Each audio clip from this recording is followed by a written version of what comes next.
Odločil sem se, da vam poskušam čim bolj praktično in plastično prikazati to na enem konkretnem primeru, na kampanji, ki smo jo v lanskem letu začeli delati za Microsoft Slovenija, za produkt Office 365. Kampanjo ste mogoče zasledili pod nekim brandom Mobilen 365, poteka tudi v letošnjem letu. Smo jo pa uspeli razširiti še na Hrvaško in Bosno. In pa vanjo vključiti zdaj v novi sezoni še 4 druge produkte poleg samega Office 365. Morda bi povedal to, da se je v tem kratkem obdobju, pol leta, kar smo delali za njih, overall prodaja Office 365 v Sloveniji povečala za 30%. In gre za kampanjo, ki ima zelo dober ROI, zaradi česar smo dobili nove priložnosti. Nekaj uvoda moram seveda razložiti. Eni ste opazili oziroma videli, v enem napovedniku tudi tole mojo ribiško fotko. To sicer ni nekaj, kar je v letošnjem poletju nastalo, bi si zelo želel, so podobne ribe bile, ampak bistveno manj ribolov, da bi nekaj takega ujel. In ker rad vse skupaj razložim, skozi prispodobe bi mogoče povedal, kaj je pomembno, ne, da lahko jaz ujamem eno tako ribo. Mimogrede, tole je Soča, v ozadju se vidi tista cerkev, kjer je kostnica, se pravi, smo nekje blizu Tolmina, v roki pa držim slabih 60 centimetrov veliko šarenko, ne. Kar je nad 50, je pa trofeja, bomo rekli. Zdaj, ko grem na ribolov, jaz izključno moharem, krapim, me ne zanimajo, nič me sprašujete o tistih somih, ker nič ne vem o njih.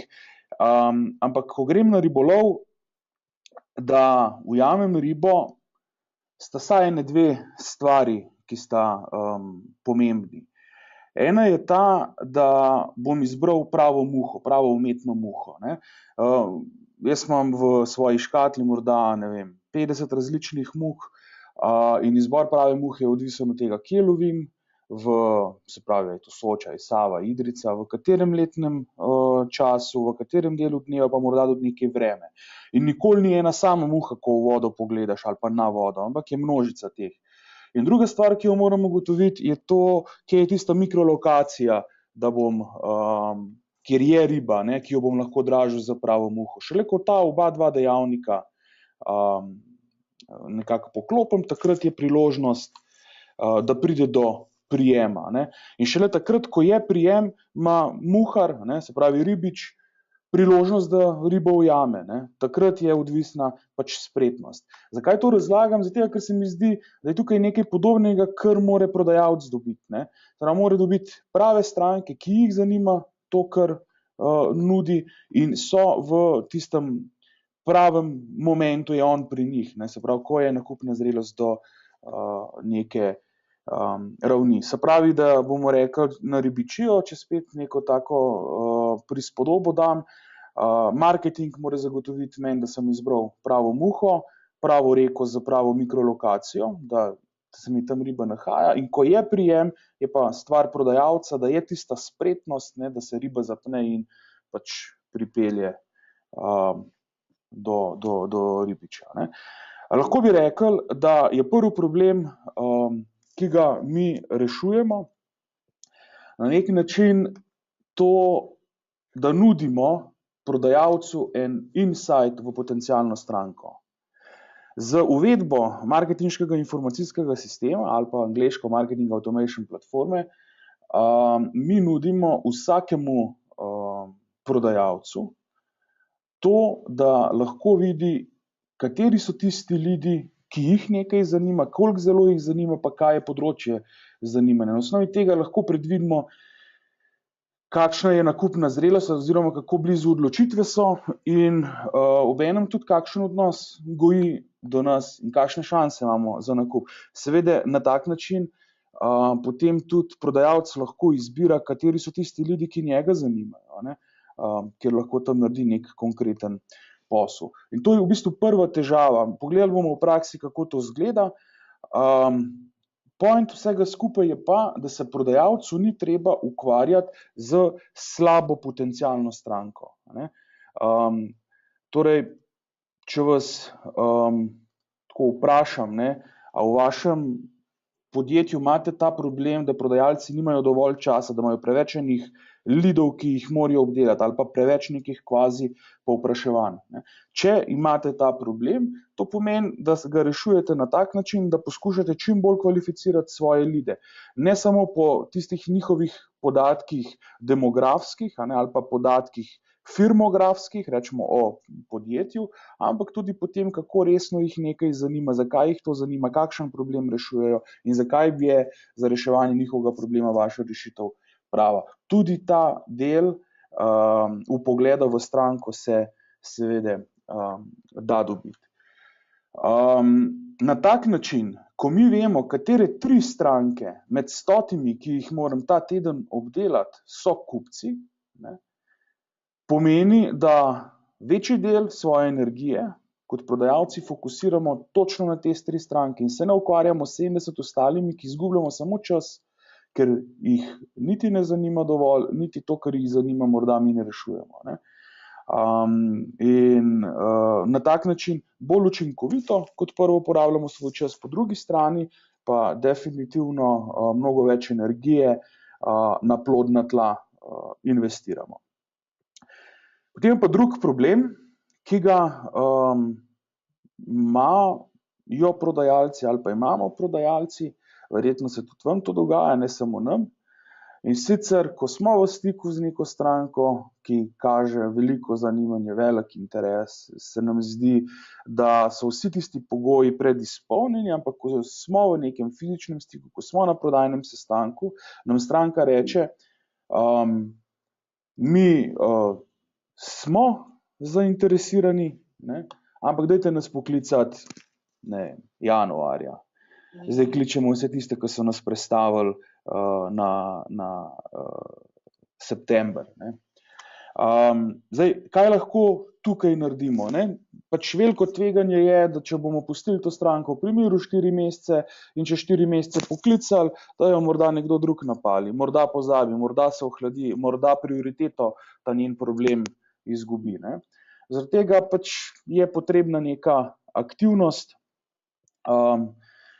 Morda povemo, če je eno tako videnje, point prodajalca je vedno, da pripelje naročila v hišo. Naročila seveda iščemo znotraj prodajnih priložnosti, ki jih dobimo. Prodajno priložnost smatramo tam, kjer nekdo reče, tole je pa moje iskreno povpraševanje, imamo namen to kupiti, dajte nam ponudbo za to. Seveda taka povpraševanja lahko iščemo med potencialnimi strankami, to so take, za katere smo ugotovili, da dejansko se zavedajo problema, iščejo rešitev, ki jo mi ponujamo, so nas uvrstile med tiste, ki bi bili pravi za reševanje tega problema. Take stranke seveda iščemo med vsemi možnimi, te možne se nam pa nahajajo med nam anonimnimi obiskovalci. In zdaj, prodajalec, ki mora dobiti novo stranko in pri njej novo naročilo, pač pegla potencialne stranke. Med potencialnimi strankami išče prodajne priložnosti. Neka statistika nam pravi, da morda zgolj 20% je takih potencialnih strank, ki nas bodo res pripeljale do prodajne priložnosti oziroma nam dale na mizo neko povpraševanje za pripravljene konkretne ponudbe. Vprašanje pa je, kaj pa z vsemi ostalimi 4/5?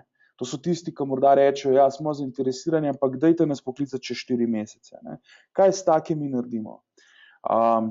Če je naš pristop tak, da si samo v koledar ali pa v CRM sistem damo en reminder, da bomo poklicali čez tiste obljubljene 4 mesece oziroma v dogovorjenem terminu, je en kup nevarnosti, da se nam izmakne ta prodajna priložnost na voljo.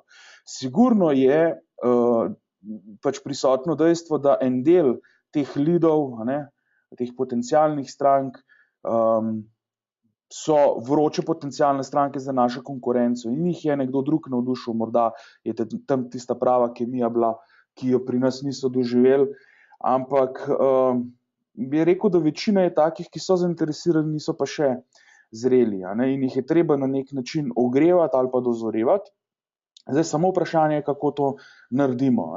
Kdo se s takimi ukvarja? Ja, verjetno prodajalec ne, ali pa v večini primerov ne, ker išče prodajalec vedno fokusira na tiste, ki so že pripravljeni. Po vsej verjetnosti pa tudi nek marketing v večini primerov. Ne. Tisto, kar mi počnemo, je, da takim strankam periodično dovajamo neke vsebine, ki jih ogrevajo, ki na nek način dodajajo odgovore na vprašanja, ki se jim pojavljajo, ko zori njihova nakupna zrelost. Lahko rečemo, da so neki lidi zelo hitro dobri za marketing in so marketing qualified lead. Marketing bomo rekel, če ima e-mail, da ima že lead. Ne.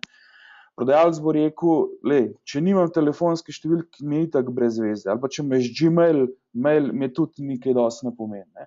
Prodajalec je že malo bolj strog do tega, kaj je zanj vreden lead. Ne. No in potem imamo pa recimo sales accepted leade. Prodajalec bo rekel, zame je lead takrat, ko me stranka povablja na prodajni sestanek. To je seveda odvisno od biznisa do biznisa, ampak point tega grafa, ki ga hočem tukaj vam potolmačiti, je pa v tem, da če mi v tistem trenutku, ko nam je nekdo rekel, pokličite nas čez 4 mesece, če ga lahko vključimo v neko kampanjo za ogrevanje naslednje 4 mesece, ker bo sistem znal glede na to, kar je njega zanimalo, njim dovajati vsebine, ki bi bile zanj koristne v tistem trenutku, bomo stranko čez 4 mesece bistveno lažje poklicali, smatrala bo se, to smo pa mi že neki e-mail prijatelji ali pa neki internetni prijatelji, vedela bo, kdo jo kliče, vedela bo, zakaj jo kliče, bistveno boljšo pozicijo si naredimo, kot če tega ne naredimo. Ne. Zdaj pa, da se predstavimo konkretno k Microsoftu Slovenija, Office 365 oziroma kampanji Mobilen 365. Tukaj bi povedal, da znotraj tega vseživljenjskega cikla odnosa s stranko smo se mi ukvarjali predvsem z temi 3 koraki, kako identificirati možne kupce, kako prepoznati potencialne stranke, pa kako pridobiti naročilo. To pa zaradi enega specifičnega odnosa, zaradi tega, ker Microsoft Slovenija ne vrši sam prodaje do končnih kupcev, temveč ima za to en kup enih pooblaščenih partnerjev, ki ta posel do konca oddelajo, in mi smo zgolj tem partnerjem pomagali pridobiti leade, jih ogreti, da so oni imeli priložnost za prodajni sestanek, kjer so zaključevali naročila. Zdaj, kako smo to počeli? Počeli smo to na tak način, da smo uvedli 14-dnevni newsletter, preko katerega smo ciljni javnosti segmentirani, vedeli smo, kaj naj bi koga zanimalo, oziroma predvidevali smo, kaj naj bi koga zanimalo, smo ponujali vsebino, ki je najprej delala awareness njihovega problema, v nadaljevanju pa tolmačila, katere poti so za reševanje tega problema, in na koncu smo preko tega newslettera seveda vabili tiste, ki so bili najbolj zainteresirani, da so se nam pridružili na nekem dogodku, fizičnem dogodku, kjer so lahko poslušali nekaj predavanj različnih predavateljev, poslušali pričevanja ljudi, ki so v praksi doživeli nekaj podobnega. Bistvo vsega pa je, da smo mi zelo natančno merili odziv prejemnikov tega newslettera. Spremljali smo, kaj so oni počeli v nadaljevanju. Ne zgolj o akcijah, ki jih lahko beležimo znotraj samega e-maila, ali so kliknili link v e-mail, ali so odprli e-mail, ampak predvsem v tem, kaj so naprej v nadaljevanju oni počeli na spletni strani Mobilen 365, v socialnih omrežjih, kjer so bile promovirane te vsebine, so prenašali kakšne hitre vodiče, študije primerov, in skratka vse tiste aktivnosti, ki smo jih pripravili kot neke klice k akciji v nadaljevanju. Naslovnike newslettera smo pridobivali na 2 načina, eno preko partnerjev Microsofta, ki so pozivali svoje obstoječe kontakte, drugo preko javno dostopnih baz o zakonitih zastopnikih, in tretje za koristnimi vsebinami, ki smo jih dali na voljo, smo preko obrazcev, ki so bili na spletni strani Mobilen 365, tudi dobili kar eno lepo število ljudi, ki so bili pripravljeni za koristno vsebino razkriti nekaj svoje digitalne identitete. Tukaj je en primerček takega newslettera, pošiljali smo ga v imenu Microsofta oziroma vsi tisti inicialni, kjer so partnerji vabili na dogodek, kjer so oni nastopali, so bili poslani v imenu partnerja. Vedno smo poskušali čim bolj spersonalizirati stvari, če je bila neka poslovna rešitev v okviru platforme Office 365 predstavljene za eno točno ciljno javnost, naprimer za prodajalce, smo nagovarjali dejansko prodajalce oziroma smo znotraj svojih baz poskušali take poiskati. Z vsakim newsletterom smo dobili neke landing page, kjer so bili povzetki vsebin teh koristnih, ki jih nudimo na voljo v dokumentih, ki so downloadable, in vedno je bilo zato, da je nekdo dobil tak dokument, je mogel pač povleči oziroma izpolniti nek obrazec. Tukaj bi povedal, da ti naši obrazci so bili, mi pravimo temu, progresivne forme. Vedno sprašujemo samo tisto, česar ne vemo oziroma ne verjamemo v pravilnost podanih podatkov in nikoli več kot 3 ali 4 stvari. Tako da stranka, ki je večkrat se vračala in večkrat kaj hotela od nas dobiti, je dobivala vedno in vedno nova in nova vprašanja, ne.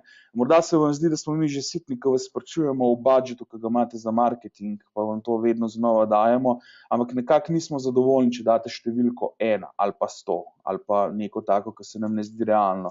In potem zbrišemo tisti podatek in sistem vas še enkrat o tem sprašuje. Ko izpolnite podatke, takole dobiste hitri vodič ali pa študijo primera za download, obenem pošljemo tudi po mailu vse skupaj. Po mailu pošljemo takoj zato, da vidimo, smo dobili lažni mail oziroma mail, ki je nedostavljiv, in to pač tudi označimo. Tako osebo spet gnajimo, da nam da svoj pravilni mail. Rekel sem, da smo naredili tudi en kup enih forum, med drugim je bila tudi forma, kjer je lahko nekdo, ki je zainteresiran, rekel, da želi videti individualno oziroma dobiti stik z svetovalcem, da ga bodisi obišče pri njem v podjetju ali pa da bo prišel na Microsoft oziroma k partnerju. Tukaj je jasno ta forma je bila aktualna predvsem za tiste, ki so bili že v večkrat prej nekem stiku, da so že prebrali en kup enih dokumentov, en kup enih vsebin in so potem hoteli za korak naprej se še posvetovati. Predvsem je bil največkrat ta stik, da smo mi pravilno razumeli, kakšne so koristi, ki jih, ne vem, prinaša migracija na Office 365 iz, ne vem, lastnih strežnikov ali pa iz Googla in podobno. Zdaj, na kratko, kaj smo počeli, na kratko, kaj smo dosegali. Zdaj, mi smo bili tukaj nekako za njih outsourcan marketing, smo mogli vzpostaviti in upravljati marketinški sistem, zagotavljati koristne vsebine, se pravi, so bili tudi neki copywriterji, vsa ta gradiva smo mi spisali, seveda na osnovi in kup enih product sheetov, pa bomo rekel o produktih, informacij, pa raznih raziskav, ki smo jih dobili, da smo pač pripravili vsebine, ki so bile kolikor toliko zanimive. Smo jih tudi pomerili, koliko zanimive, ene so nam bolj uspele, ene manj. Zagotavljali smo statistično poročanje o uspešnosti kampanje in obveščali prodajalce oziroma vodje prodaj, to so bili Microsoftovi partnerji, o realnih aktivnostih posameznika, ki je bil zrel za neko prodajno aktivnost, ne. Se pravi, mi smo obveščali, koga more prodajalec poklicati. Zdaj, kako je to izgledalo? Mi smo prodajalcu vsak dan poslali en mail, kjer je bila lista, kdo so vroči lidi, kdo so tisti, s katerimi se splača ukvarjati, kdo so pa izguba časa.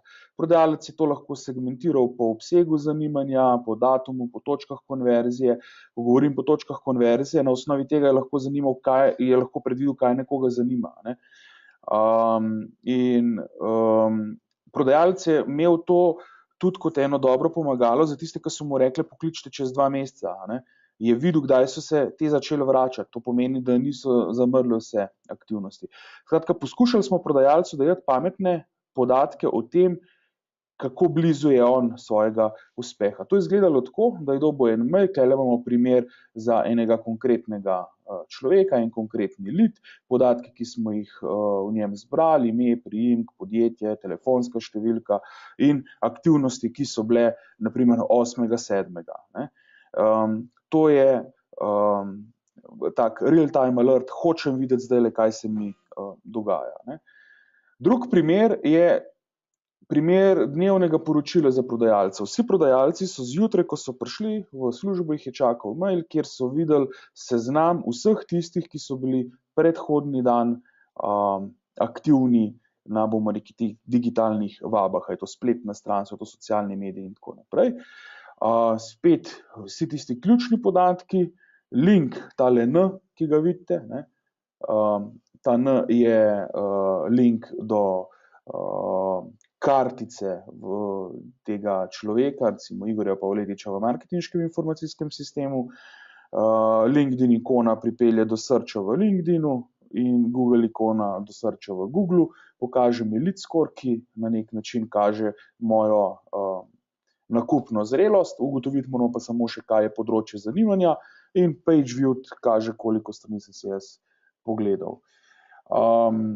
Prodajalec tudi dobi dnevno poročilo na tak način, da ima en hitrejši pregled po podjetjih in tako naprej. Jasno, ta poročila mi lahko prilagajamo tako kot pač vsakemu podjetju, ki koristi naše storitve, pa še sem pač ene primere pokazal. Zdaj, kaj pridobi vodja prodaje? Vodja prodaje dejansko dobi pregled uspešnosti prodajne ekipe glede na vrsto lida. Vsi vemo, da v podjetjih niso vsi prodajalci enako usposobljeni za vse vrste produktov ali pa za vse tipe strank. In vodja prodaje z podatki, ki jih pridobivamo na tak način, bolj učinkovito lahko dodeli lide oziroma jih dodeli na tak način, da je prodajni izplen čim večji, obenem pa lahko zelo objektivno ocenjuje učinkovitost prodajalcev, ker je kakovost lidov, ki jih delimo, znana. Seveda vas reporting nazaj, ki ga dobi, je še ena korist. Na tak način vidimo, segmentacija po točki konverzije, se pravi, tukaj imamo, ne vem, en zelo konkretno točko konverzije, ne vem, Frodix seminarij, prijava na webinar, seznam torej 74 ljudi, ki so se, ne vem, med 7., 8. in 8. in 7. tukaj skonvertirali, se pravi, nam neznane stranke, 74 takih je razkrili identiteto zato, da so pač prišli v stik do naših vsebin. Segmentacija po poglobljenosti vsebine, tukaj lahko vidimo, katere strani oziroma koliko strani, koliko smo mi to točkovali. En kup enih statistik, jaz tukaj ne bi šel v globino, mi vedno izhajamo pri naših projektih na način, povejte, kaj bi vam lahko pomagali, mi bomo pa taka poročila vam pripravili. Lista who's hot je po moji oceni tista med ABC seznami prva, ki nas zanima. Vsak prodajalec hoče videti, kaj je tisto, kar je vroče v določenem trenutku. Evo, toliko na kratko o tem, kar smo se namenili danes pokazati. Jaz upam, da sem nekako izpolnil ta pričakovanja. Želel sem povedati, da danes ne bi smel biti za nobeno podjetje, ki ima problem ki prodaja take izdelke, kjer je več kontaktov potrebnih, kjer se prodaja odvija v enem daljšem časovnem obdobju, a so to poslovne storitve, poslovne rešitve in tako naprej. Taka podjetja ne bi smela več imeti danes problema tem, da se prodajalci ukvarjajo s preveč ljudi, ki niso kvalificirani in da nas slepo ugibajo. Pregovore o ribarjenju v kalnem so nam znani, ampak prodaja v kalnem je pa še vedno za veliko število podjetij danes sprejemljiva. Ni več potrebno. Druga stvar, ki pa je, če vam nekdo reče, pokličite čez 4 mesece, to pomeni, da ga morate ta 4 mesece obdelovati. Morda ga ne kličete po telefonu, ampak ga vključite v eno negovalno kampanjo, kjer mu seveda še vedno periodično dovajate vsebine, ki ga zanima in so zanj interesantne. Jaz upam, da sem vam razkril kakšno koristno stvar danes, dal kakšen napotek, seveda se pa veselim, če se bo kdo od vas odločil, da nas obišče tukaj pri nas ali pa nas povabil k sebi, da morda pogledamo, kako lahko naredimo vaše prodajalce mogoče za kak korak uspešnejše ali pa jim poenostavimo življenje. Hvala za vašo pozornost, pa se beremo. Čau.